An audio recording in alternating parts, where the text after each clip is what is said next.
Bom dia. Quero saudar a igreja com a graça e a paz do Senhor, amém? Feliz por estar aqui, agradecer ao pastor Fabiano, aos líderes dessa igreja, que permitiram que nós estivéssemos aqui para conversar um pouco com vocês sobre o que acontece na sala 57, o que pregamos ali, e convidar você a fazer parte desse movimento que acontece na madrugada, que tem como ênfase receber o batismo diário do Espírito Santo, com a finalidade de recebermos a chuva serôdia, finalmente, para a gente ir embora daqui. Eu não sei você, irmão, mas eu estou cansado desse mundo. Cansado, esse mundo não tem graça nenhuma para mim mais, nenhuma. Não me empolgo com nada desse mundo aqui. Já foi, já passou, venceu, a gente tem que ir embora daqui. Mas Deus tem que fazer uma obra de transformação na vida da gente. Eu não sei se você entende, e eu preciso entender isso. Não dá para ir para o céu igual a gente está, entende? Se Jesus voltasse hoje, você iria? Não dá, Deus tem que fazer uma transformação, né? Tem que mudar um monte de coisa na gente. E a gente tem tentado isso, né? Não é que nós não sejamos sinceros, verdadeiros com Deus. Sei que todo mundo está sentado aqui hoje, está tentando mudar, está buscando, está tentando ser fiel, né? Nós aceitamos Jesus Cristo, fomos batizados nas águas, declaramos amor a Ele, todos nós aqui ansiamos isso. Mas muitos de nós esbarramos na frustração de tentar e frequentar a igreja, e toma a Bíblia, e toma a semana de oração, é Caleb, aí vai um monte de coisa, aí vem um orador que mexe com o coração da gente, diz, agora eu vou para o céu, daí o orador vai embora, acabou o céu junto com o orador que foi embora, e a gente fica nessa, né, irmão? Sobe e desce, numa frustração, e a gente olha no espelho e cada vez mais a gente vê a gente mesmo e menos Jesus Cristo. Como é que vai acontecer essa mudança, né? E aí exatamente nesse aspecto que nós da sala 57 nos detemos todos os dias. O tema que eu tenho para apresentar hoje, ele vai terminar às 19 horas. Amém, irmãos? Eu começo agora e nós só vamos terminar às 19 horas. É um grande sermão que eu vou pregar hoje. Esse sermão está dividido em 3 grandes partes. Esta parte da manhã, na parte da tarde, a partir das 3 horas, nós vamos ter uma outra mensagem, vamos fazer a oração do santuário aqui, vamos ter momento de intercessão, louvor. Farei uma mensagem que ela tem como título o poder da semelhança. E aí logo depois, nós vamos ter toda a nossa vigília. Eu vou fazer uma mensagem, vou trazer uma mensagem sobre a sacudidura. E aí, enquanto eu estiver pregando, você vai estar orando, porque muita coisa vai ser falada e vai levantar curiosidade. O tema que eu vou tratar hoje, queridos, escutem bem o que eu vou dizer para você. O tema que eu vou tratar agora pela manhã, ele toca apenas a superfície do assunto que nós vamos tratar, tá bom? Só a superfície. O que eu estou dizendo para você é que você pode escavar, mas escavar muito mais a respeito do que nós vamos tratar aqui. Não dá tempo, é muita coisa sobre o mesmo tema, mas eu procurei sintetizar e resumir para caber nesta próxima hora. Logo depois nós vamos ter um almoço com a galera que fez a inscrição no link, por curiosidade, quantos que estão aqui e frequentam a sala 57, levanta a sua mão, por favor. Amém? Glória a Deus. À tarde nós vamos ter um grupo ainda maior aqui, junto com os membros desta congregação. Quem é que está aqui que não é de Fortaleza? Está de férias? Eita, nós, está vendo? E quantos estão aqui que são membros desta igreja? Ok, temos um grupo misto. Bom, Aí eu tenho uma última pergunta, já que o tema é, né, Sala 57, o programa envolve, quantos de vocês aqui, que não fazem parte do movimento da Sala 57 na madrugada, já ouviram pelo menos falar da Sala 57? Deixa eu ver a mão de vocês. O que a gente tem conseguido perceber, queridos, é que sobre a Sala 57, alguém já ouviu falar em algum momento. E nós temos alguns irmãos que não frequentam a sala. E eu sei por que você não frequenta. Porque é às 5 horas da manhã. Puxa vida, né? Vou levantar 5 da manhã todo dia, domingo, segunda, quarta, quinta e sexta. Sabe qual a duração? Acho que tem que dar uma melhoradinha, que eu vou aumentar o tom de voz. Então, se a gente conseguir diminuir o microfone para evitar a microfonia, eu sei que vocês estão cuidando disso para mim. Sabe quanto tempo tem o culto da Sala 57? 3 horas, irmãos. Todo dia. E tem dia que não termina. Tem dia que não termina 8, vai até 8h30. Tem dia que não termina 8h30, tem dia que vai até 9. E ninguém diz glória a Deus, irmão? Tudo tem mais duração de 1 hora, né? Jogo de futebol dura mais que 1 hora, novela dura mais que 1 hora, filme dura mais que 1 hora, mas o culto do Senhor tem que ter 30 minutos, senão... Então, na sala a gente está desacelerando, né? Lá a gente está desacelerando, tem mais tempo com Deus. E você não entra na sala também, que afinal de contas, né, esse negócio de movimento, igreja adventista, Espírito Santo, isso é meio duvidoso. De onde vem? Quem são essas pessoas? Olha, melhor não entrar, cuidado com isso. Já ouvi demais isso, já ouvi muito isso. E de fato, a Sala 57 não surgiu de um departamento. Ela não surgiu de uma ideia de alguém que estava atrás da mesa e pensou um projeto para a igreja, como fazem os nossos departamentais, e fazem muito bem isso, inclusive. Fazem muito bem isso. A Sala 57 surgiu na cabeça de um pastor. Ele hoje está aposentado e ele tinha já como propósito a expressão, né? Sala 57. Quem cunhou essa expressão foi o pastor Moura, Humberto Moura, que é de São Paulo. Tem o culto da mata todo domingo ali, uma bênção o culto que aquele homem faz. Já pregou na Sala 57, vai pregar mais vezes, é um homem de Deus. A expressão Sala 57 foi ele quem cunhou. Eu fui apresentado à Sala 57 há 10 anos e desde lá tenho estudado profundamente sobre a necessidade de recebermos a unção diária do Espírito Santo, e estou cada vez mais convencido dessa urgência. E o tema de hoje, até 19 horas, vai te mostrar que realmente a gente tem muita urgência disso. Agora, a Sala 57 na internet, aí sim, vai surgir lá da minha igreja. Alguns irmãos decidiram fazer um Zoom depois dos 10 dias de oração. Veio a pandemia, não podíamos mais estar na igreja. E aí, alguns irmãos nossos da minha igreja decidiram estudar alguns livros na madrugada. Eu frequentava esse culto intermitentemente. Não era ainda a Sala 57, era um culto para estudar livros. E aí a menina que fez isso disse: pastor, o senhor pode cuidar para mim? Porque eu consegui um emprego e tal. Eu falei: posso, só que eu vou mudar tudo. Disse: não, pode mudar o quanto o senhor quiser. E aí eu assumi, e desde o momento em que eu assumi, com 17 famílias, nós hoje temos mais de 10 mil pessoas adorando na madrugada há 3 anos. Há 3 anos. Há 3 anos. A Sala 57 hoje, desde o último levante que nós fizemos, está sendo retransmitida em mais de 37 países no mundo. Amém, irmãos? A Sala 57 tem 70 pastores que fazem parte. 70. Dos que nós conhecemos. Há outros que a gente não conhece, que não são identificados, mas eu sei, participam também do movimento. Nós temos muitos retransmissores e listas de transmissão, por isso a sala alcança tanta gente.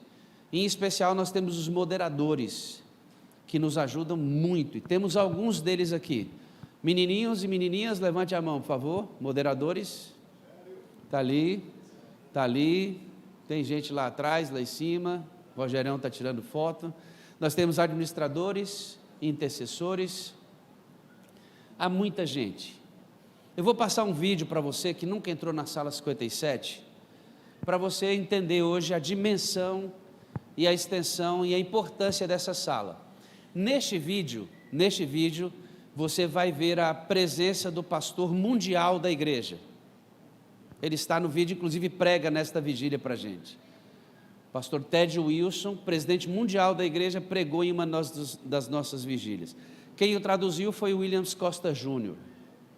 Já esteve na sala o pastor Ayrton Killer, que hoje é secretário da nossa igreja mundial também. Já esteve na sala o departamental da igreja mundial sobre mordomia. Já esteve na sala o presidente da divisão sul-americana, o atual, que acabou de ser empossado ano passado. Está na sala frequentemente o ministerial da divisão sul-americana, pastor Lucas. Então eu vou mostrar só para você ver que a sala, muito embora ela não surgiu de um departamento da igreja, ela é absolutamente legal e autorizada pela igreja, para você não ter dúvida que você pode entrar e levar toda a sua família para esse movimento. O vídeo está aí, não está? Ok? Podemos ver, por favor? Essa foi a vigília do alto clamor. Aqui... Na última sexta-feira, um evento online reuniu milhares de pessoas para uma vigília intitulada Por Alto Clamor. Um espaço para dar testemunho do que Esse Deus é o presidente pode mundial fazer da através igreja. da oração intercessória, através do projeto Sala 57. O presidente da Igreja Adventista, pastor Ted Wilson, assim como outros líderes da igreja na América do Sul e do mundo, marcaram presença para falar do projeto de nome diferente, mas com um significado muito especial. Eu vou te explicar o que significa a Sala 57. Se trata da busca pelo Espírito Santo desde as primeiras horas do dia, mais especificamente entre as 5 e as 7 horas da manhã. Agora são exatamente 5h40 e nós vamos conhecer alguém que já está acordada em busca dessa comunhão. Vem comigo?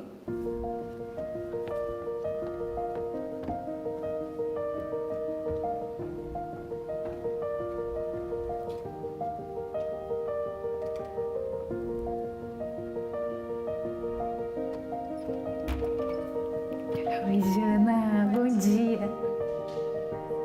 É nas primeiras horas do dia que o programa começa. Quando o sol ainda está nascendo na janela da Janaína, ela já está se preparando para ser aquecida pelo calor de uma figura muito importante da Trindade, a pessoa do Espírito Santo.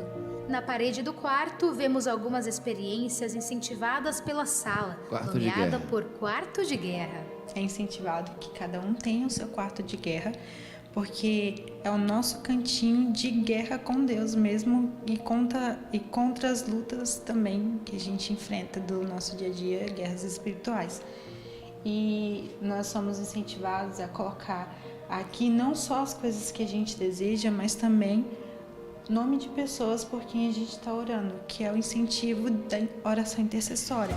Mas essas experiências não param apenas na Janaína. Através do projeto, milhares de pessoas adotaram a ideia do quarto de guerra para intercessão e experiências com Deus. É exatamente trazer o santuário para dentro de casa, ou no caso, dentro do seu quarto. Dentro da nossa vida também.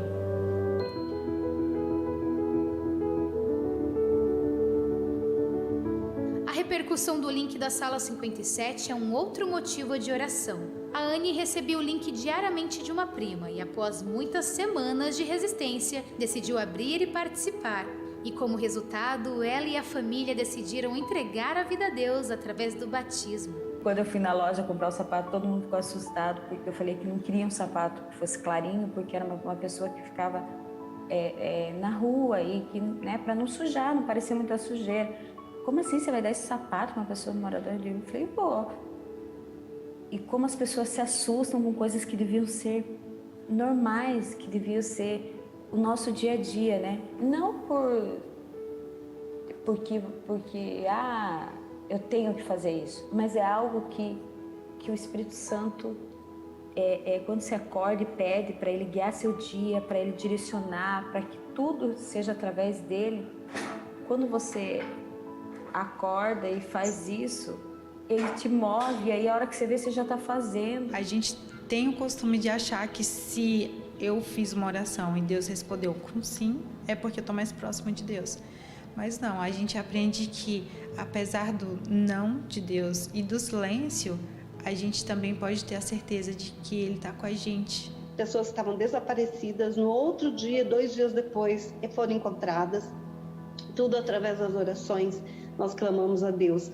Orações respondidas por momentos que pessoas precisavam de coisas. Nós aqui já fomos ajudados pelo grupo e foi resolvido assim, do nada. Você pensa uma pessoa te mandar R$400, R$300, R$400, do nada, sem aparecer. Não é do nada, é providência de Deus. Nós buscamos, ensinamos do membro da igreja que comunhão não é só ler Bíblia, ler lição, fazer o seu culto. Essa é a comunhão de estar com Deus. Mas a gente está atrás de uma comunhão de ser parecido com Ele. Uma pesquisa realizada pelos organizadores da sala apontou que 68% das pessoas mudaram sua capacidade de perdoar. Além disso, praticar o amor através de serviços e ações é um dos pilares da sala. Sobre isso, 74% dos participantes responderam que ama para conhecer, enquanto 25% responderam que conhece para amar. Eu consigo ser um cristão que estou mais disposto espiritualmente, e a transformação ela acontece em todas as pessoas, basta que a gente se entregue. Mas antes de finalizar, a Anne quer deixar os 4 pilares da sala com você também. Tenho 4 coisas para dizer para você. Eu amo você, preciso de você para ser feliz, você é a parte visível de Deus na minha vida e eu creio mais em Deus porque você existe. Deus abençoe e que você tenha um dia lindo.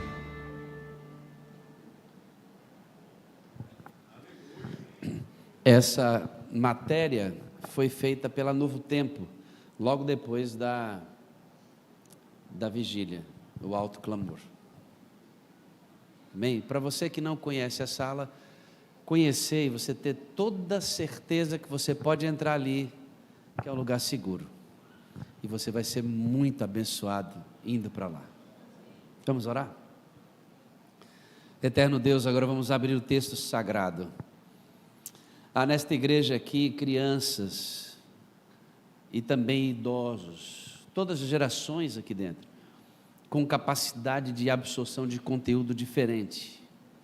E é uma mensagem só, e são muitas necessidades aqui neste templo hoje, muitas, que eu como um ser humano não teria a menor chance de alcançar o coração de cada um aqui. Mas nesse momento pedimos a Ti, a Tua bênção, e que o Teu Espírito Santo, traduz o que eu vou dizer, e que sair daqui desse instrumento falho, ser humano, tão carente do mesmo remédio que está oferecendo, seja entendido por toda adoradora aqui hoje, de forma cristalina e transforme a nossa vida, em nome de Jesus, amém, amém e amém. Muito bem, queridos, vamos para o texto da Bíblia. Abra aí em Atos capítulo 1, verso 8, é o livro que vai iniciar a nossa jornada. Lembro a você novamente que esse sermão termina às 19 horas. Eu começo agora e vou terminar esse sermão às 19 horas. Convido você a estar aqui na parte da tarde, vai ser uma bênção.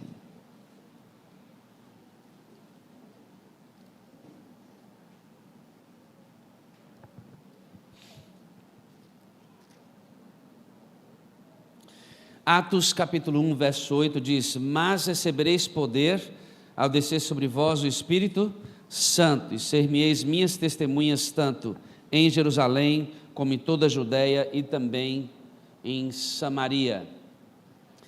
Muito bem, a Sala 57 e o meu ministério hoje tem uma ênfase, que é o ensino. Então, não espere hoje aqui, e nem à tarde, um sermão daquele que...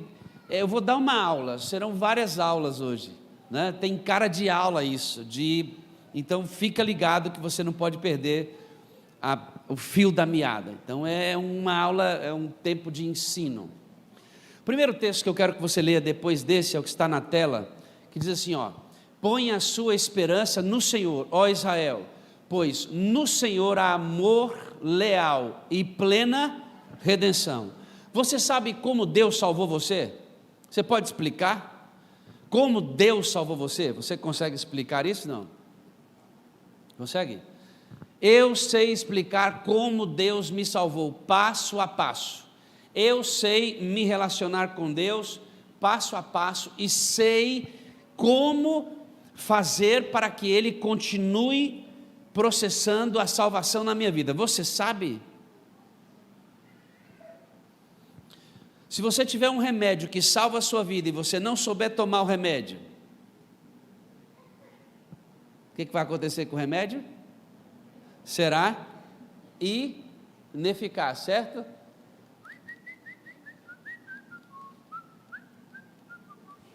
Está ligadinho, já liguei, desliguei, liguei, vamos lá, agora foi. Olha o que está dito aí, ó: é de suma importância que todo ser humano, dotado da faculdade do raciocínio, compreenda a sua relação para com Deus. Todos os textos que eu vou apresentar para você hoje são do espírito de profecia, tá bom? Então eu não preciso nem citar o livro, depois você pega a referência, vai estar aí para vocês copiarem esta mensagem, tá bom? Embaixo desse mesmo texto diz assim, ó: nesta vida podemos apenas começar a compreender o maravilhoso tema da redenção. Por que eu perguntei para você se você sabe explicar? Porque você precisa entender como Deus salvou você, senão o remédio que Ele ofereceu fica ineficaz. Você não sabe utilizar o remédio, e quando você não utiliza bem o remédio, por mais que ele tenha as substâncias que vão salvar a sua vida, você permanece doente.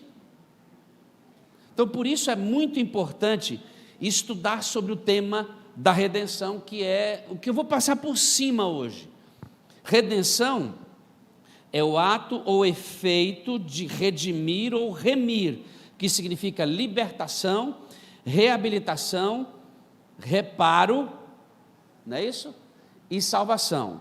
É o ato de adquirir de novo, de resgatar, de tirar do poder alheio do cativeiro. Redenção significa Deus resgatar você, tirar você da mão do inimigo e tomá-lo de volta para Ele. É Deus arrancando você da mão do diabo.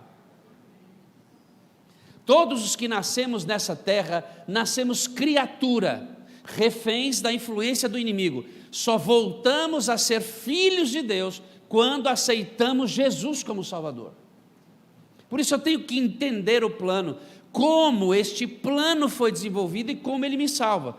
Você tem que estar ligado nisso. Abra a sua Bíblia em Romanos 5. Nós vamos passear hoje pela Bíblia.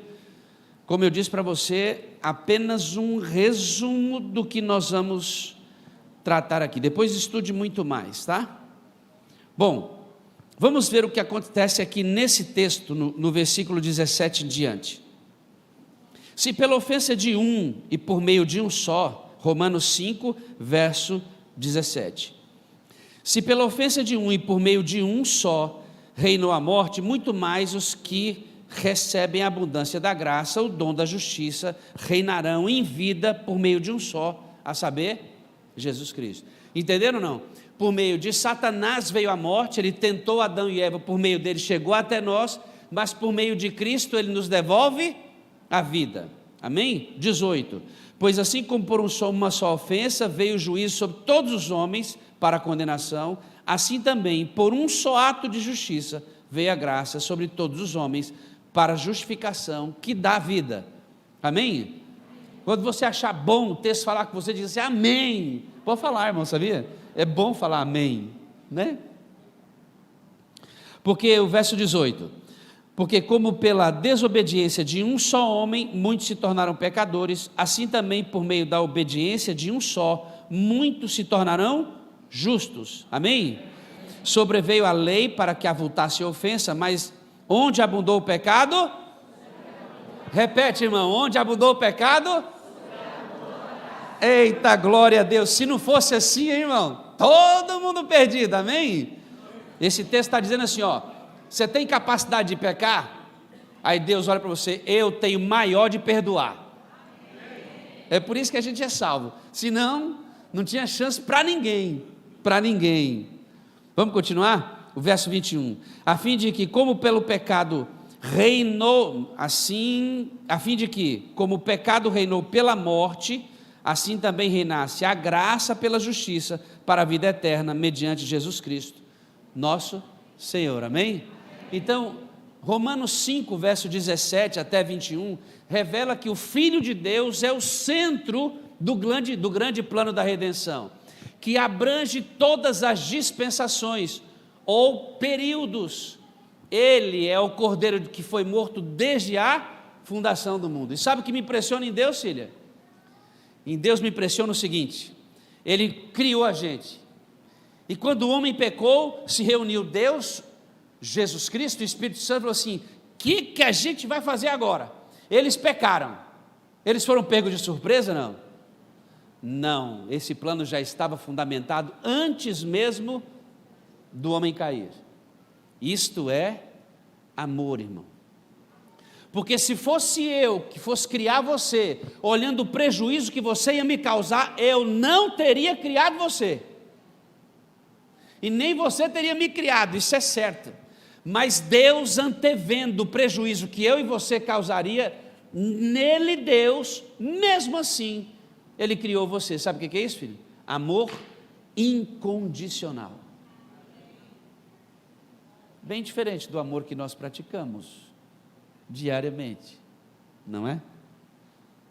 Bom, dispensações ou dispensação, você entende o que é isso, não? Você já ouviu essa palavra alguma vez? Dispensação significa período, mesma coisa, de forma simples, tá bom? Aí diz assim, ó, precisamos ser esclarecidos acerca do plano da salvação. Olha aqui, ó, preste atenção no que eu estou apresentando para você. Quando começa a brilhar a luz para tornar claro ao plano da redenção, o inimigo opera com toda para que a luz seja. Quem é que não quer que a gente entenda como Deus salvou a gente? E aí quando começa a brilhar a luz, eu estou entendendo agora como Deus me salvou, que eu não sabia isso, o inimigo age de forma preguiçosa. O que é uma forma diligente? É como quem quer de fato atrapalhar. Sabe por quê? Porque ele sabe que no dia que você entender como ele salvou você, ele perdeu você para sempre. É por isso que ele não quer que a igreja entenda. As verdades, agora prestem atenção, as verdades da redenção são suscetíveis de desenvolvimento e expansão. A maneira como Deus nos salvou vem sendo revelada desde que o homem caiu, e ela é suscetível de quê? De novas compreensões, expansão, em cada época novo desenvolvimento da verdade a respeito de como Deus salvou a cada um de nós. Uma mensagem de Deus para você entende, irmãos? Houve uma mensagem para o Antigo Testamento sobre a maneira como Deus salvou a gente. Cristo lança nova luz sobre esse mesmo tema da redenção.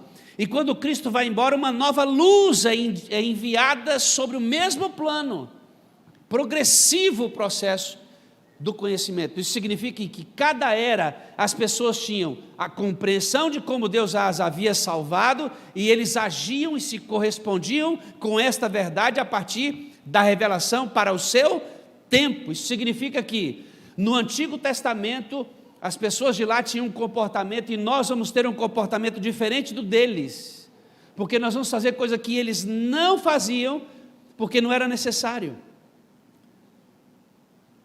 Você sabia disso, Barbudinho? Não sabia, Barbudinho?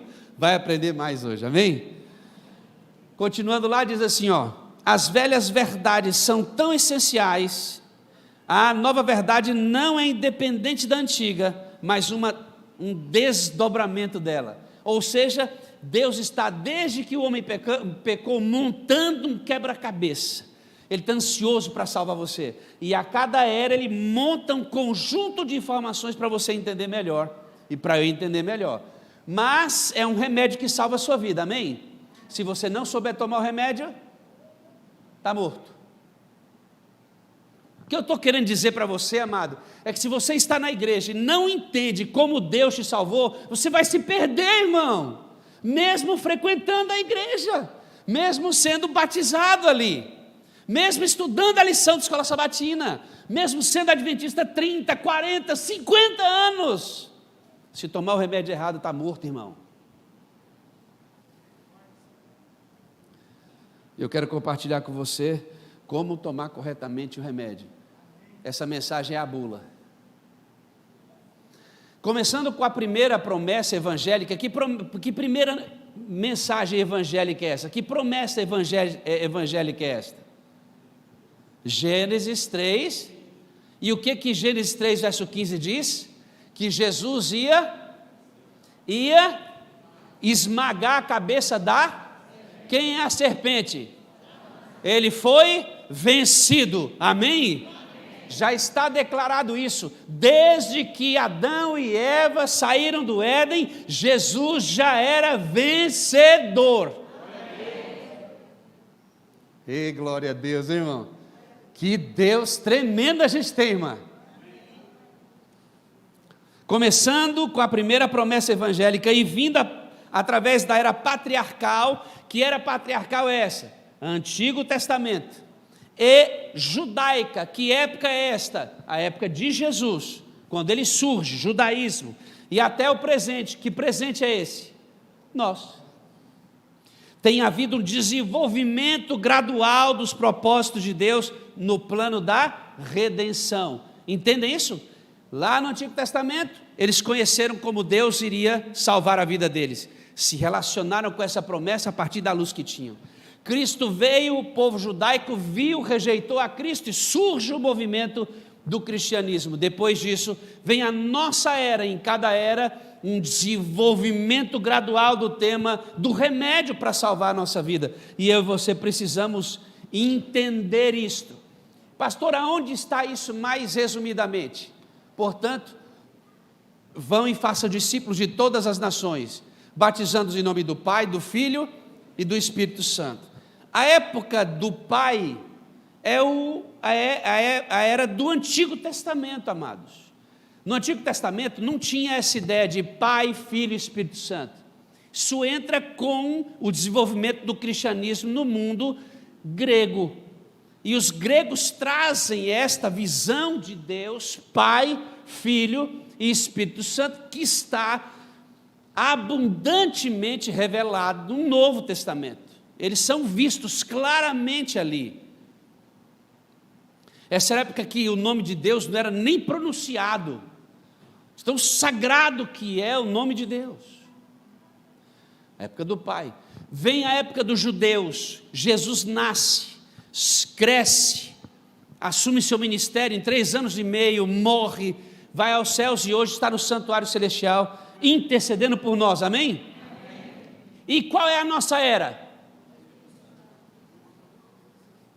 Qual é o nosso período? Qual é a nossa dispensação? Dispensação do Antigo Testamento, dispensação de Cristo e dispensação do Espírito Santo. E nós temos que entender que o remédio que a gente toma precisa incluir um mergulho nos 3, não em um ou em outro, nos 3, um mergulho profundo neles, ou vamos morrer.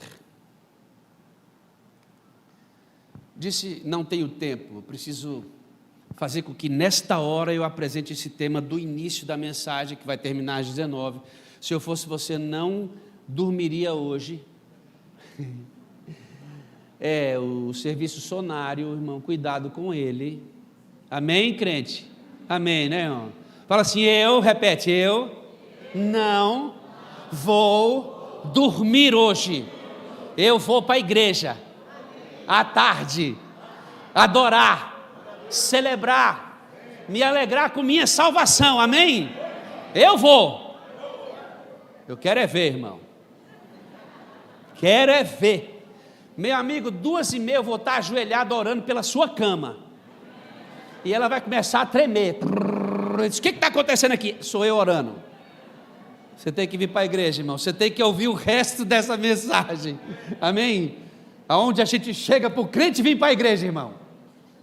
Prometer que a cama do crente vai tremer, não é? Oh, glória a Deus, né? Vamos lá. Oi. Irmão, então venha. Ó, esse texto é poderoso. Virtualmente fazemos um solene juramento em nome do Pai, do Filho e do Espírito Santo, de que daí em diante nossa vida será imersa na vida dessas três grandes. Ei, olha para mim. Quando você sai do tanque, eu, pastor, te batizo em nome de quem? Do Pai, do Filho e do Espírito Santo. Ellen White está dizendo que quando a gente sai dali, nós declaramos que vamos viver uma vida de imersão nas três pessoas da divindade. Imersão nas três pessoas. E hoje eu tenho um recado, irmãos, para nós, que vai deixar você muito preocupado sobre o que nós vamos estudar aqui hoje. O fato de que fomos batizados em nome do Pai, do Filho e do Espírito Santo é uma garantia de que essas potências, como é que Ellen White chama Deus? O Pai, Deus o Filho e Deus o Espírito Santo, de potências. Eita, glória a Deus, irmãos. Ela diz, quando somos batizados, ela diz assim, essas potências nos assistirão em todos os nossos apertos, quando quer que os quando quer que os invoquemos. Se eu não invocar o Pai, Ele não estará comigo. Se eu não invocar o Filho, Ele não estará comigo. E se eu não invocar o Espírito Santo, Ele não estará comigo. Remédio mal tomado é remédio sem eficácia. E vocês vão descobrir um erro gravíssimo que nós podemos estar incorrendo em oferecer remédio para os irmãos e para nós mesmos. Talvez a gente identifique hoje por que temos tanta fraqueza espiritual. Aí diz, porque todas as vezes que porque todas as vezes que comerdes este pão e beberdes o cálice, anunciais a morte do Senhor até que Ele... Pastor, o senhor estava falando de Pai, Filho, Espírito Santo, de estar imerso nessas três pessoas, e de repente entra em 1 Coríntios 11, 26, o texto sobre a Santa Ceia. Você sabe que isso aí está falando de quê? Da Santa Ceia. O que tem a ver a Santa Ceia com o tema de hoje? Veja que coisa interessante. Olha o que está escrito aí. Ao estabelecer o rito, sacramento para substituir a Páscoa, você sabe que a Santa Ceia substituiu o quê? A Páscoa, porque com a morte de Cristo o véu do santuário se rasga, e toda aquela cerimônia que havia dentro do santuário, a morte do animalzinho não era mais necessária. Então Cristo substitui o animalzinho pelo pão sem fermento. E olha que coisa mais linda, irmãos, que coisa mais poderosa. Ele substitui o sangue, que só o sumo sacerdote, ou o sacerdote podia tocar na adoração, para o cálice que vai para a sua mão, e você agora pode participar com sangue também. Não é poderoso isso, queridos? Ele está dizendo assim, ó, ao estabelecer o rito sacramental, ele está falando da Santa Ceia, para substituir a Páscoa, Cristo deixou para a igreja um memorial de seu grande sacrifício em prol do homem. Fazei isto, disse ele, em memória de mim. Olha o que diz esse texto. Olha o que diz esse texto, olha o final dele. Ele diz assim, ó, esse era o ponto de transição entre as duas dispensações e suas duas grandes festas. Cristo deixa a Santa Ceia, substituindo a Páscoa, e diz assim, ó, este é o ponto de transição entre a dispensação do Antigo Testamento para a dispensação do Novo Testamento. Quem é o Novo Testamento? é Cristo, irmãos. E Ele está dizendo, vai transitar, e eu vou deixar uma memória de que agora sou eu, o centro e sempre fui. Quando vocês realizarem a ceia, entendam, a ceia dá início a uma nova dispensação, ou período. Que coisa tremenda, né? Mas não para aí. Com a Santa Ceia, houve novos costumes dentro da igreja. Sabe quantos homens do Antigo Testamento fizeram ceia como a gente faz? Com pão sem fermento, suco de uva? Nenhum deles. Só a gente do Novo Testamento. Lá eles comiam cordeiro. Comiam pão sem fermento. Eles ungiam o cordeiro com óleo. Houve também o início do batismo nas águas. O batismo em nome do Pai, do Filho, porque João batizava para o arrependimento. E ele diz assim, vai vir um depois de mim que vos batizará com fogo e com... Então, o batismo em nome do Pai, do Filho e do Espírito Santo, só depois de Jesus Cristo. Junto os dons do Espírito, no corpo. Você acha que existiam igrejas como esta aqui? Existiam sinagogas, onde frequentavam só judeus. Igrejas como esta aqui, que podem receber todo tipo de gente, de onde vier, em qual situação estiver, não existia na época de Cristo. Surge com a nova dispensação em Cristo, em que o Evangelho é para toda nação, tribo, língua e povo. Percebe, queridos? Nada disso foi feito pelos antigos. Eles morreram porque... Não, esta luz era para eles, e é para nós também. E nós devemos continuar fazendo até que Ele venha. Está preparado? Vamos continuar. Agora entra num aspecto crítico. A gente faz Santa Ceia? Amém? A gente faz batismo em nome do Pai, Filho e Espírito Santo? Amém? Há nessa igreja desenvolvimento de dons? Sim ou não? Há avanço? Sim, claro, nós também. Agora, qual dispensação a gente está? Está mesmo? Está mesmo? Mesmo? Espero que esse próximo período de tempo revele que a gente precisa de uma mudança urgente para você e para mim. Pastor Wilson Paroski, meu professor e hoje um erudito adventista, um teólogo dos mais renomados da igreja adventista, na revista Adventista do 30 de 12 de 2020, ele disse assim, a ascensão e a entronização de Jesus inauguram uma nova ênfase na história da redenção. Quando Jesus é entronizado, começa uma nova ênfase. Qual é a ênfase? Esta aí, todavia digo-vos a verdade, que convém que eu, porque se eu não for, o Consolador não, mas quando eu for, o que acontece aí, irmãos? Nesse momento, segundo o pastor Wilson Paroski, a Bíblia, o Espírito de Profecia, começa a dispensação, o período do Espírito Santo. Se a ceia iniciava a transição da era patriarcal para a era judaica, em que Cristo nasce, o batismo do Espírito Santo inaugura a nova dispensação. Coisa tremenda, tremenda. Bom, deixa eu ficar aqui um pouquinho. Eu quero que vocês percebam nesse texto uma coisa. Jesus e o Espírito Santo estão no mesmo lugar trabalhando? Sim e não. O pastor esclarece. Como eu disse para vocês, não dá tempo de estudar tudo. Ellen White diz que, eu vou passar por esse texto, um pedacinho dele. Quando Jesus termina a sua obra, que ele morre, ressuscita, vai ao céu, e ele vem aos discípulos, passa um tempo até perto dos dias do Pentecostes, e ele sobe. Quando ele sobe, ele é entronizado. E quando ele é entronizado, acontece Atos capítulo 2. Certo? Ele é entronizado, o Espírito Santo desce, em resposta à sua glorificação. Se você nunca leu, procure ler no Espírito de Profecia como acontece essa cena. O Pai, quem prometeu o Espírito Santo a Jesus?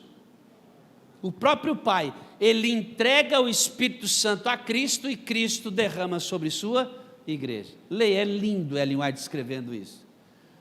Há uma troca. Jesus vai para o céu em personalidade humana, ilimitado por ela, e ele envia o Espírito Santo sobre sua igreja, amém? Aí dá início à nova dispensação, que o pastor Wilson Paroski diz que inicia uma nova fase. Aí vem Atos 2, depois você pode ler e se apropriar desse texto, é muito importante. Você acha que o tema que eu estou apresentando é importante? Sim ou não? Sim. Puxa, pastor, mas olha só, não é... No céu tem concílio, sabia? Eu não sei como é que eles acontecem, só sei que tem, está revelado. E olha o que os concílios do céu estão preocupados lá. Os concílios do céu estão olhando para ver que estáis tornando conhecido o significado da dispensação, quando Deus, Jesus, o Espírito Santo, os anjos e todos que participam desse concílio, quando eles se reúnem no céu, eles ficam olhando para a igreja adventista da Aldeota, para o pastor daqui, para os anciãos daqui, para os líderes de departamento daqui, eles ficam olhando desde o céu, perguntando assim, esse pessoal daí está ensinando para os irmãos como é essa questão da dispensação do Espírito, eles estão gastando tempo com isso, os cultos ajudam aos irmãos a entenderem isso, o céu está preocupado com isso. Isso é texto de profecia, irmãos. Eu preciso ficar mais parado, irmão, porque eu ando muito, né?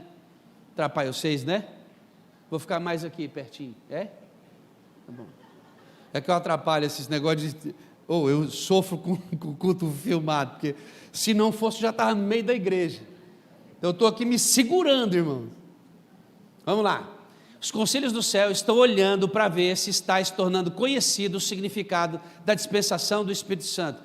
Como através da operação desse instrumento divino, as mentes dos homens corrompidas e maculadas pelo pecado podem perder o encanto pelas mentiras e apresentações de Satanás, volvendo-se para Cristo como sua única esperança e seu salvador pessoal.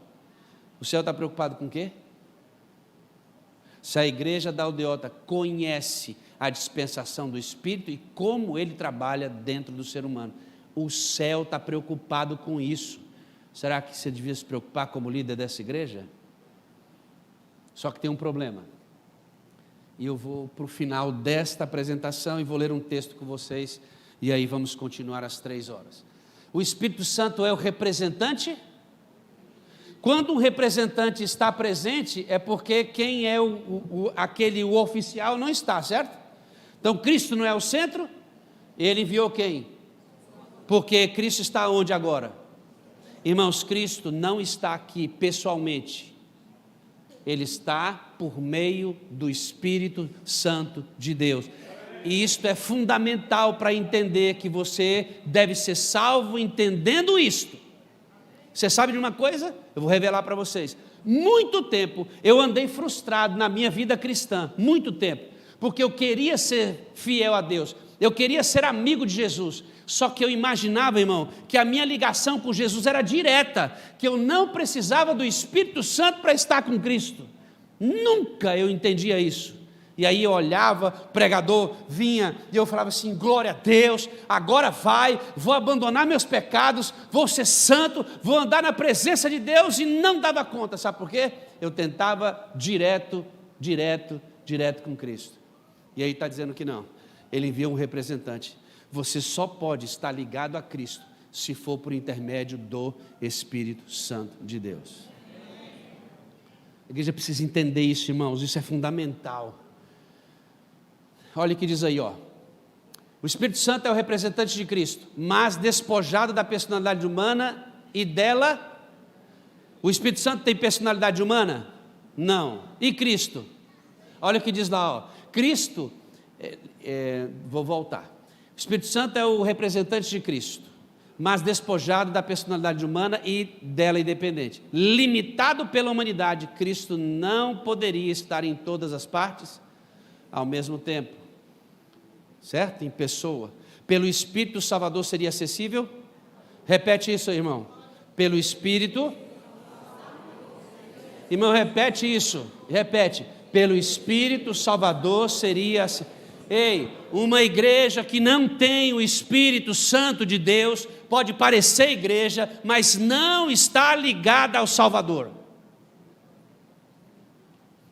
Ou você acha que muitos serão rejeitados por Cristo, por quê? Eu não conheço você, sabe por quê? Não tem o Espírito Santo na vida. Não cresce, estagna, envelhece, enruga, e é difícil de cuidar dessa igreja. Cristo declarou que depois de sua ascensão, havia de mandar a sua igreja como supremo dom, o consolador que lhe havia de ocupar. Irmãos, o Espírito Santo veio ocupar o lugar de Cristo. Tem como dar errado? Não tem, sabe por quê? A função do Espírito Santo é glorificar Jesus. Então ele está aqui, ele está no lugar de Cristo, porque Cristo agora está no santuário, e o trabalho dele é aparecer? Não, mas ele tem que ser conhecido, e mais conhecido, nós teremos mais e mais Jesus. Esse Consolador é o Espírito Santo. Olha, queridos, esse texto como ele é poderoso. É o Espírito que torna eficaz o que foi executado pelo Redentor. Meu Deus, quando eu descobri isso, o que ele está dizendo aí, irmão, é que a cruz de Cristo, se não fora o Espírito Santo, não teria eficiência. Vocês ouviram? A cruz de Cristo, se não fosse a atuação do Espírito Santo, não teria eficiência. Deixa eu explicar para você. Acorda, irmão. Epa, vou fazer igual na sala. Fazer igual na sala. Opa, irmãozinho, bora. Eu faço assim na sala quando os irmãos começam a dormir. Posso não, irmão, esse assunto é importante. Escute aí, ó. O sacrifício de Cristo é suficiente para me salvar, sim ou não? Absolutamente suficiente. Não precisa de mais nada. Só que se não houver um Espírito atuando em você, este sacrifício não te convencerá de tão ruim que tu é. Diz assim, ó, eu sou ruim, fala. Não, tu não presta mesmo não, irmão. É verdade, isso não é agressão não, irmão, é reconhecimento. Fala assim, eu não presto, fala, irmão, eu não vale nada, só o resto. Tá rindo, irmão, isso é isso mesmo. Tá achando cheirosinho só porque passou o perfume?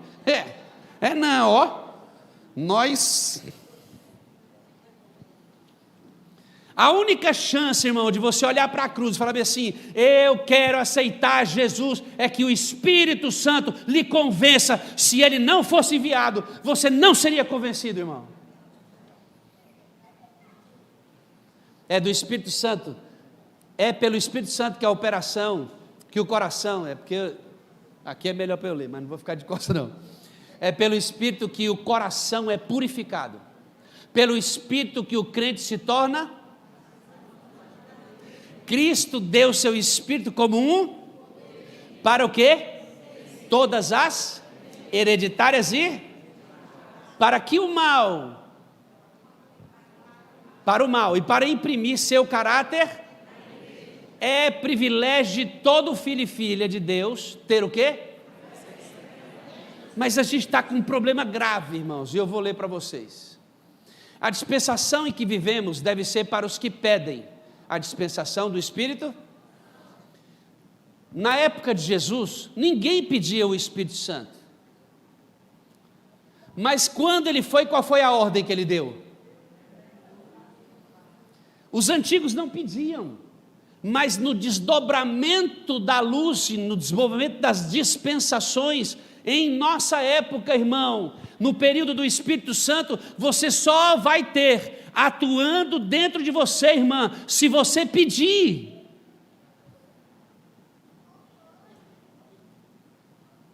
A igreja não sabe disso.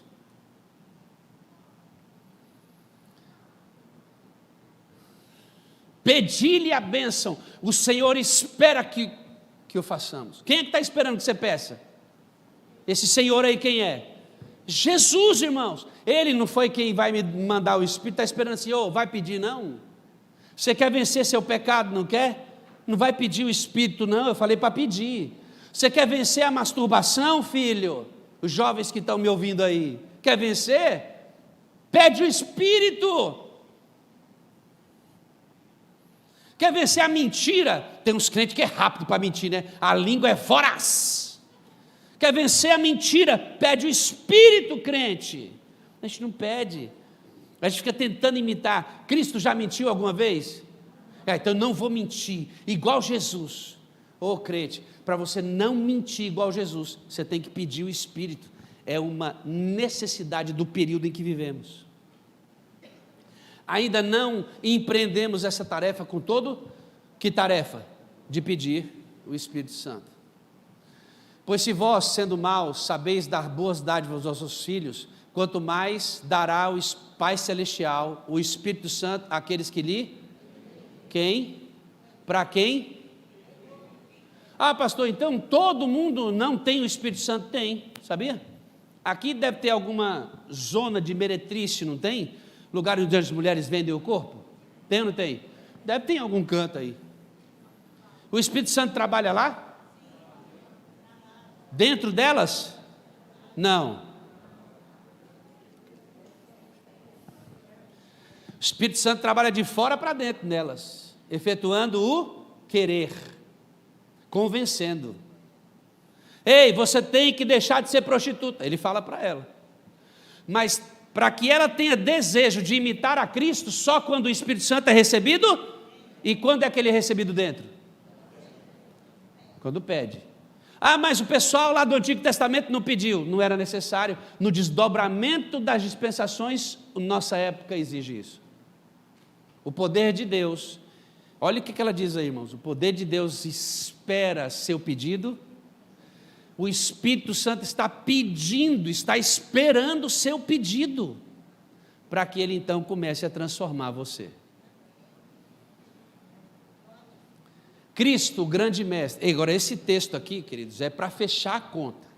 Cristo, o grande mestre, possui ilimitada variedade de assuntos, de que escolher, mas aquele em quem mais longamente se demorava era... Qual era o assunto que Cristo mais falava? Qual é o assunto que mais se prega nesse púlpito aqui?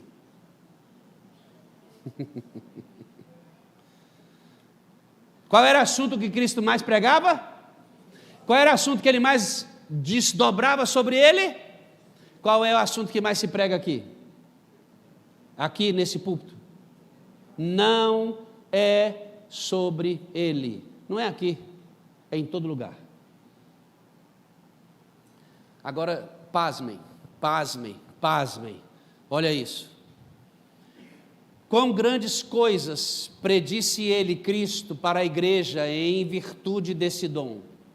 Todavia, que assunto é menos considerado agora, na dispensação dele, que assunto é menos considerado agora, que promessa é menos cumprida. Faz-se um discurso ocasional acerca do Espírito Santo, e depois o assunto é deixado para ser considerado depois. Existe, irmãos, uma separação imensa entre o que Cristo quer que a gente pregue e o que a gente realmente prega. Agora eu vou terminar. E aí, queridos, eu vou pedir licença para vocês. Eu vou precisar baixar a cabeça, não gosto muito, mas vai se fazer necessário. Há mais de 130 anos, Ellen White escreveu assim, ela estava na Austrália em 1891. Se alguém quiser fazer um solo musical para mim, pode fazer, tá bom? Se você não ouviu nada do que eu disse, para aí e ouve o que eu vou dizer, que eu vou terminar o sermão agora. Justamente antes de deixar os discípulos ir para as cortes celestiais, Jesus os animou com a promessa do Espírito Santo. Essa promessa tanto pertence a nós como pertence a eles. No entanto, quão raramente é apresentada ao povo, e pregada sob sua recepção na igreja. Ellen White não disse que eu tenho que pregar sobre o Espírito Santo, se ele é Deus, se não é, tem que pregar, mas ela está falando assim, eu quero que vocês ensinem como é que o povo recebe o Espírito. Não é que ele é Deus, que ele é Deus eu já sei, eu quero saber como é que eu recebo, já que é fundamental no período em que nós vivemos. Em consequência desse silêncio, nós não falamos sobre isso. Em consequência desse silêncio sobre este tema de maior importância, sobre que promessa, que isso aqui para mim é terrível, irmãos. Ela diz assim, sobre que promessa nós menos sabemos, através de seu cumprimento prático, e do que essa rica promessa do dom do Espírito Santo, pelo qual deve ser concedida a eficiência a todo o nosso trabalho espiritual. Ela diz, a promessa do Espírito Santo, na sua forma prática, é nossa maior necessidade, e é sobre o que menos sabemos, irmã. É por isso que os nossos jovens estão se matando, fazendo sexo antes do casamento. É por isso que os maridos estão traindo as mulheres estão traindo as esposas. É por isso que em nossas casas os televisores se tornaram uns ídolos. É por isso que a internet está carcomendo a mente de todos nós. É por isso que nós não somos semelhantes a eles, sabe por quê? Ela disse, preguem, falem, ensinem sobre o Espírito Santo. É Ele que pode transformar e salvar a vida de vocês. E nós mantemos silêncio sobre Ele. E a igreja vai sendo destruída na mão do inimigo dele. A promessa do Espírito Santo é ocasionalmente apresentada em nossas palestras. Incidentalmente nela se toca, e isso é tudo. Temos demorado sobre as profecias. Olha isso aqui, cara. Olha isso. Temos demorado sobre as profecias, doutrinas têm sido expostas, mas o que é essencial à igreja, a fim de que possa crescer em força e eficiência espirituais, para que a pregação possa levar consigo convicção e almas serem convertidas a Deus, tem sido grandemente deixado fora do esforço ministerial. É por isso que o tanque de batismo está vazio, a maior parte do tempo. Me diga uma coisa, irmãos, qual é a parte dessa igreja que mais deveria ser usada? E qual é a menos usada? Porque se fala pouco sobre a principal promessa, não a conhecemos, não sabemos quem Ele é, não sabemos como Ele trabalha, não sabemos como Ele fala a nossa mente, não sabemos como Ele nos guia, não sabemos que podemos falar com Ele, pedir conselho a Ele. Ele é nosso amigo, irmãos. E a gente tenta levar a igreja a ser fiel através de programas, festas espirituais. A Laura Morena esteve aqui outro dia, estava sentado ali. Como é lindo ver aquela menina cantar, não é? Mas isso não significa nada se o Espírito de Deus não nos trouxe aqui, não está dentro de nós, irmã. Não vai passar de uma música bonita, bem executada. Esse assunto tem sido posto de lado de fora, como algum tempo no futuro fosse dedicado à sua consideração. Outras bênçãos são apresentadas à igreja para despertar o interesse, e a igreja continua nesse declínio. Essa bênção prometida, se reclamada pela fé, traria todas as demais bênçãos em sua esteira, e deve ser dada liberalmente ao povo de Deus. Mas olha só por que o Espírito Santo não é estudado na igreja, por que ele é deixado de lado, por que o Espírito Santo, se não é um Deus esquecido, é um Deus de importância menor. Eu vou dizer por quê. Está aqui, pelas astutas ciladas do inimigo, parece que a mente do povo de Deus seria incapaz de compreender e apropriar-se das promessas de Deus. Parecem pensar que apenas escassos chuviscos da graça devem cair sobre a igreja sedenta. Sabe por que não pregamos, irmão? Porque caímos na cilada do inimigo. Estamos distraídos com um monte de coisa que não serve. Estou falando com você essa manhã que deseja ser fiel a Deus e não consegue. Estou falando com você que deseja não entrar em sites pornográficos e não consegue. Estou falando com você que deseja orar mais e você não consegue orar mais. Estou falando com você que tem um desejo tremendo de amar a Bíblia e ler a Bíblia e se emocionar com os textos da palavra, Estou falando com alguém que não ama a Bíblia, mas se esforça. Hoje, esse ano vou fazer o ano bíblico, vou arrebentar. Aí começa, o livro mais lido do mundo é Gênesis, porque a gente começa e não termina o ano bíblico. A Bíblia é chata, né? Quando você vai para o ano bíblico, você olha no ano bíblico, meu Deus, 4 capítulos. Aí você soma a quantidade de versículos, meu pai, 80 versículos, não dá para ler não. Ou então você... Assim a gente faz com a lição. Estou falando com alguém aqui que é viciado em jogos da internet. Assim, meu Deus, eu gasto tempo com isso, não consigo abandonar isso. Mas eu olho para Jesus e digo, Senhor, me ajuda, eu quero abandonar isso. Jesus, me ajuda. O Senhor não faria isso, o Senhor é o meu exemplo, o Senhor não faria isso, me ajuda, Jesus. Estou falando com alguém assim, não? Estou falando com alguém que já tentou desistir da fé do adventismo, porque você se acha um verdadeiro hipócrita. Aqui na igreja, com a Bíblia na mão, você parece, mas quando você está sozinho, meu Deus, que desastre. Sabe qual é o melhor lugar, irmãos, para saber se você é crente ou não? É quando você está sozinho e ninguém pode ver o que você faz. Aí mostra quem você é.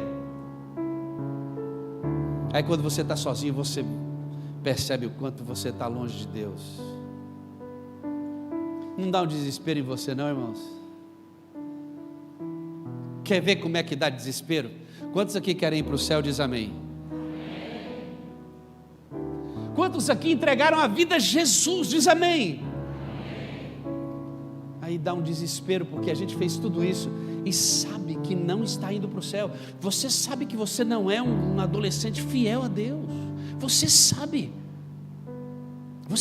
que você traz Jesus Cristo. Você sabe. E por que você está aqui? É porque você quer ser fiel a Jesus, filho. Lá no fundo do seu coração, jovem, você quer ser fiel a Ele, mas falta o poder em você. No período em que você vive, amado, no período em que você vive, se o Espírito de Deus não operar dentro de você, você não vai conseguir. Aprende hoje, Cristo é através do Espírito Santo. E você tem que pedir para Ele. Como é que é seu nome? Samuel. Você quer vencer, Samuel? Quer ser fiel a Deus? Quer deixar de traí-lo? Quer? Porque eu também traio a Cristo. E a gente precisa ser fiel. Eu vou orar para que o Espírito de Deus batize você essa manhã. E você vai ser diferente. Você vai conseguir imitar Jesus. Quer? Então vem aqui. Vem aqui. Vamos cantar a minha entrega? Vem cá, Samuel. Eu não posso fazer um apelo, queridos, aqui hoje. Tem muita gente. E a estrutura da igreja talvez não suporte um peso adicional nessa estrutura aqui. Mas esse cara aqui, ó, ele vai representar você. Ele vai representar você. Ele nem sabia, né? Ele quer ser fiel, não quer, filho? Quero, ora se não. Mas você já traiu Jesus, né? Já. Às vezes quando está sozinho, então espagaça, trem ruim, né? Não é que você não ama Jesus, é que você não tem poder para imitar. Você sabia que você tinha que pedir o Espírito Santo e Ele agir aqui dentro para você ter poder para imitar a Cristo, ou você ia direto a Jesus? Tô sabendo agora. Ia direto a Jesus. Você ia? Ia. Direto? Sim. Está sabendo agora? Estou. Ei, irmão, a igreja não sabe. Aí fica tentando ser fiel, entendeu? Sem o vento soprar, não vai, irmão. Você quer ser fiel, irmão? Quer parar de deixar Jesus em qualquer esquina? Quer deixar de trocar a Cristo por qualquer coisa, irmão? É? Quer colocar Ele em primeiro lugar? Quer? Aqui, ó, vem pra cá, filhão. Menino bonito, né? Tá solteiro, velho?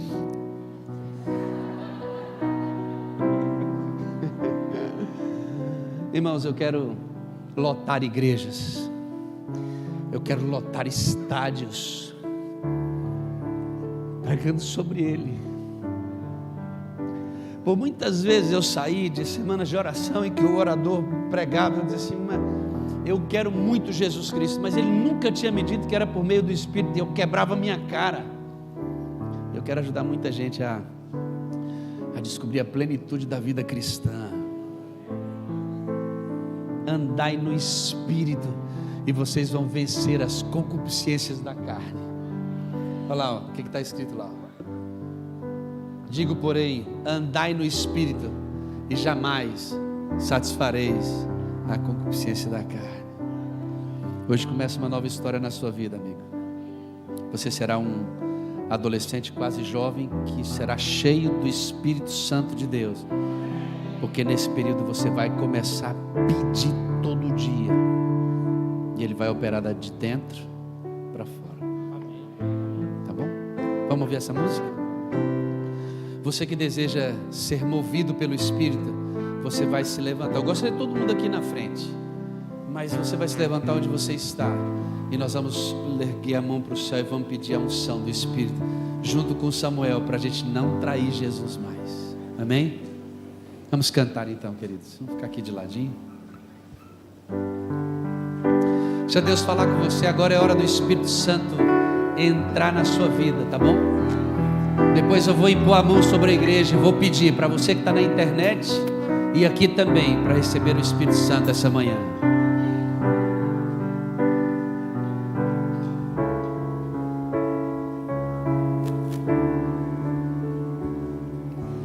Preciso me entregar, Senhor. Preciso a Ti me entregar. Preciso ouvir Tua voz a me falar.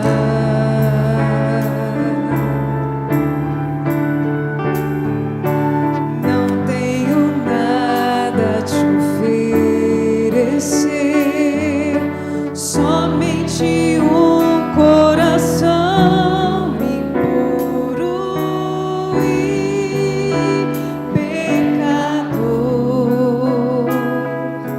Mas aqui estou, me aceita, Senhor.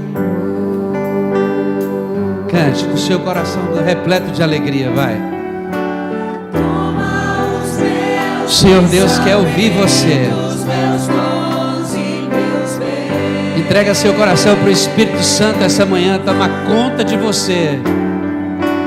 Toma o meu coração e tudo que Ele tem. Renova, Senhor, renova. Renova, Senhor, meu viver. Derrama, Senhor, derrama. Derrama em mim Teu amor. Quero pra sempre servir-te por onde for. Agora nós vamos. Vocês vão continuar cantando bem baixinho e eu vou orar com vocês. Santo Deus, eu estou aqui ao lado desse menino. Representa a nova geração da nossa igreja. Essa geração só será vigorosa se eles aprenderem que precisam receber a unção do Espírito Santo nesta dispensação que começou em Atos capítulo 2. Nessa dispensação, nesse período, a grande característica é sermos semelhantes a Jesus. Esse homem destituído da glória de Deus, como nós somos por conta da nossa natureza pecaminosa, poderá ser transformado à semelhança de Jesus. Ele como nosso grande exemplo e o Espírito Santo como aquele que faz toda a transformação, mantendo nossos olhos em Cristo Jesus.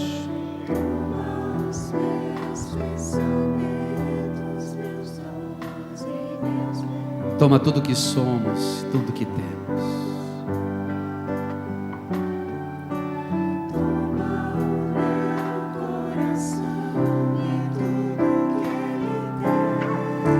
Derrama, Senhor, derrama teu Espírito sobre essa igreja.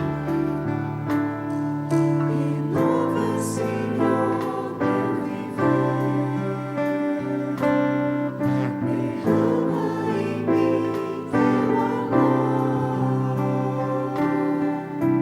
Quero pra sempre servir-te por onde for. Deus, nesse momento eu quero orar pela unção do teu Espírito. Nós aprendemos que temos que pedir, e Ele vai nos dar o dom da obediência. Estou com Samuel aqui, Deus. Nós temos perdido muitos dos nossos filhos para o mundo por falta do Espírito Santo neles. E nesse momento, ó Deus, como ministro desta igreja, ordenado ao ministério, eu coloco a mão na cabeça do Samuel e peço, Espírito Santo, desça sobre ele. Batiza esse menino, ó Deus, com teu Espírito, que o amor de Jesus esteja tão presente, gravado na retina dos olhos desse menino, e que nada mais o atraia senão o sorriso do Senhor Jesus Cristo. Essa mesma mão que estava sobre ele, eu imponho sobre a igreja agora e peço, Deus Jesus Cristo, envia teu Espírito sobre esta congregação. Prepara esta geração para a chuva serôdia, Senhor. Quando nós vamos recebê-la para pregar o Evangelho a toda nação, tribo, língua e povo, Babilônia será plenamente destruída, e dentro mesmo de Laodiceia, o Espírito Santo vai colocar fogo nesta cidade. E então o Senhor virá. Que nós possamos ter aprendido hoje que neste período em que vivemos, sem pedir o Espírito, nada somos. E nos ensina esse novo estilo de vida. Em nome de Jesus. Amém, amém e amém. Quem está feliz diz glória a Deus.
Hoje à tarde, às 3h, a gente continua esse sermão, tá bom? Deus abençoe vocês.